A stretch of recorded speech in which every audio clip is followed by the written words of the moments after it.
Salutations à tous, nous y revoilà. Après les divers retards accumulés attribuables à la fiabilité des transporteurs et des fournisseurs de pièces, bref, c'est pas ma faute, je vous jure. Ce que vous avez là sous les yeux, c'est le nouveau moteur qu'on va installer. Comme on peut le voir, il est bien protégé contre la rouille vu la couche de cambouis. Les joints de courroculas auraient dû être remplacés il y a bien longtemps, on dirait. Après avoir protégé toutes les entrées d'admission, on peut lui faire subir un coup de jet haute pression. Ça rendra tout travail ultérieur plus agréable et la détection d'éventuelles nouvelles fuites plus facile.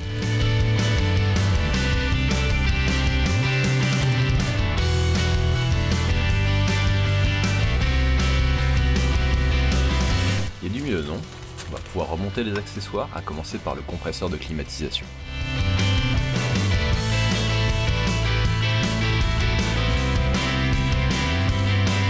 Histoire de varier les plaisirs, on a également quelques petites choses à faire sur la boîte tant qu'elle est démontée. Déjà, remplacer le joint speed, l'art trimmer, est une bonne idée car c'est la seule occasion possible de le faire. Il faut déposer la bague de maintien puis parvenir à retirer l'ancien joint qui en général est bien là où il est.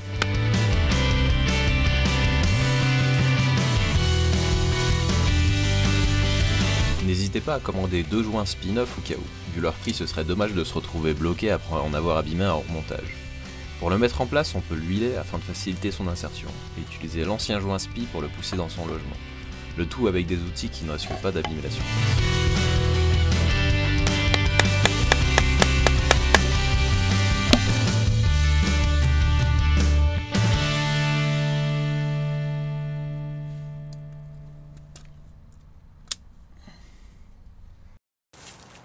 On peut maintenant tenter de réaccoupler la boîte avec le moteur.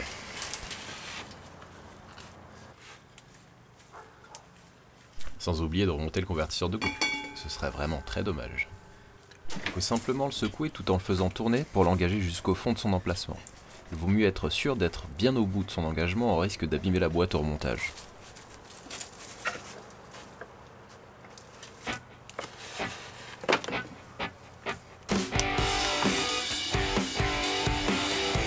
Pour permettre un réassemblage facile, il faut essayer d'aligner parfaitement l'inclinaison de la boîte et du moteur.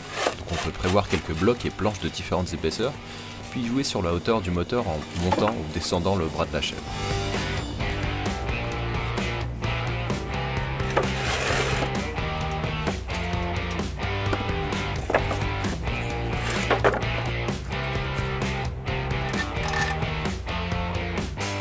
Bien sûr, on opte pour le serrage progressif des vis en essayant d'appliquer un schéma en étoile. Si quelque chose force, il vaut mieux essayer de comprendre pourquoi, vu qu'en pratique il n'y a qu'au serrage final qu'on doit appliquer une force conséquente. Maintenant que la boîte est en place, on va pouvoir remonter le démarreur dont les 2 vis de fixation passent à travers la cloche de transmission.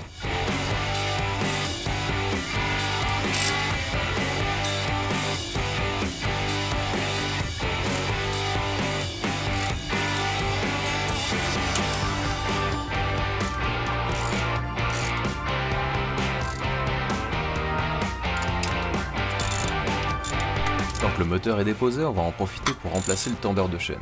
Ce M62 ayant la réputation de présenter une fragilité des guides de chaîne, il vaut mieux tenter de les préserver au maximum en garantissant que la tension de la chaîne est toujours correcte. Oui, je sais, l'angle de vue n'est pas forcément optimal, je m'en excuse.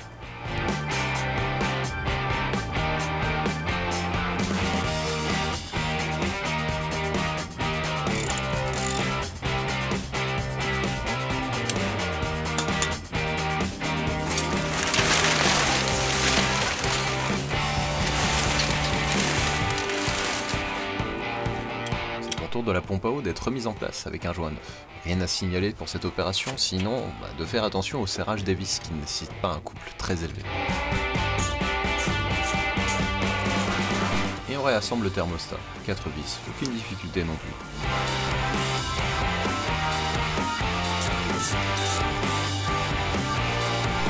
Avant de remettre en place le collecteur d'admission, je dois réinstaller les capteurs de cliquetis. Ces capteurs servent à détecter les résonances d'explosion qui peuvent être destructrices pour le moteur.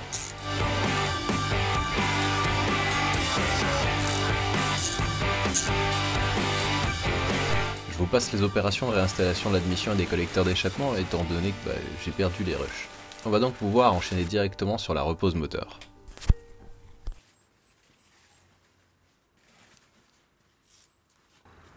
Et il y en a un qui passe discrètement pour éviter d'avoir à me filer un coup de main. Sympa. Pour ne pas rayer les longerons et la colonne de direction, j'enveloppe les parties saillantes. On pourra un peu forcer dessus à la fin de la repose, ce sera plus facile et moins risqué.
D'espace, il faut y aller petit à petit. C'est un peu long, surtout seul, mais tout à fait réalisable. Il faut surtout éviter de remonter le collecteur arrière gauche qui gêne beaucoup la repose. Je me demande d'ailleurs si on peut éviter de réinstaller les collecteurs droits avant la repose. Je laisserai à d'autres l'étude de cette possibilité, n'ayant pas très envie de réitérer tout de suite cette opération.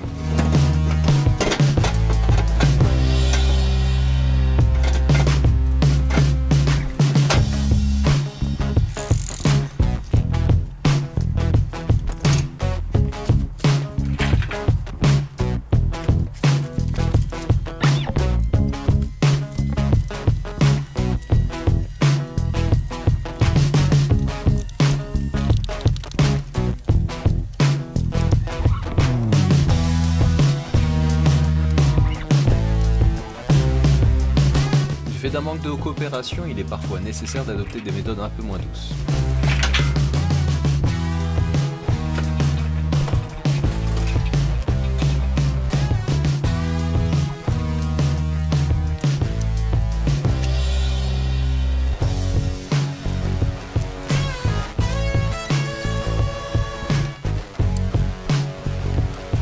Encore quelques efforts pour que les collecteurs soient bien passés de l'autre côté du berceau. Jusqu'à enfin arriver au moment où on va contrôler doucement la descente pour que les tiges filetées des supports moteurs entrent dans le bon trou de côté moteur. À savoir emplacement avant sur E38 et emplacement arrière sur E39.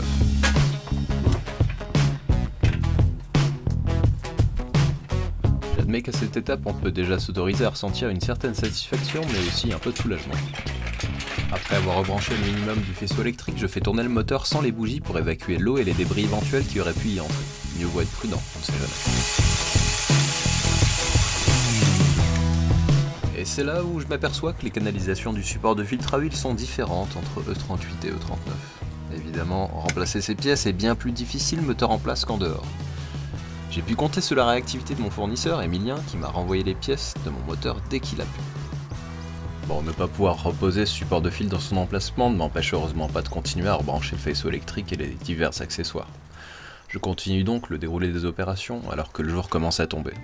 Pendant ce temps, le ciel nous offre un beau spectacle chromatographique. Certaines personnes rentrent du travail après une journée harassante et se décontractent devant la télévision et une tasse de tisane chaude. La nuit s'annonce paisible, tout est tranquille et la lumière commence à manquer tandis que les oiseaux commencent eux aussi à se montrer silencieux. Quelle paix! Quelle sérénité.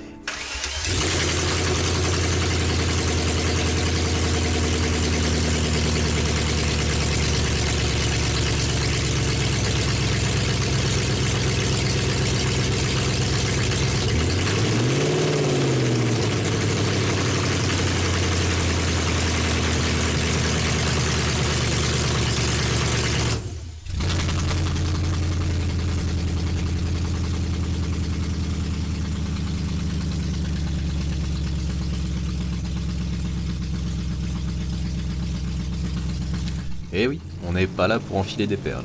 Voilà une étape majeure de franchie, le moteur semble tourner plutôt bien alors qu'il reste encore pas mal de remontage à faire. Et ça, ce sera pour le prochain opus qui sera disponible très bientôt. Bye!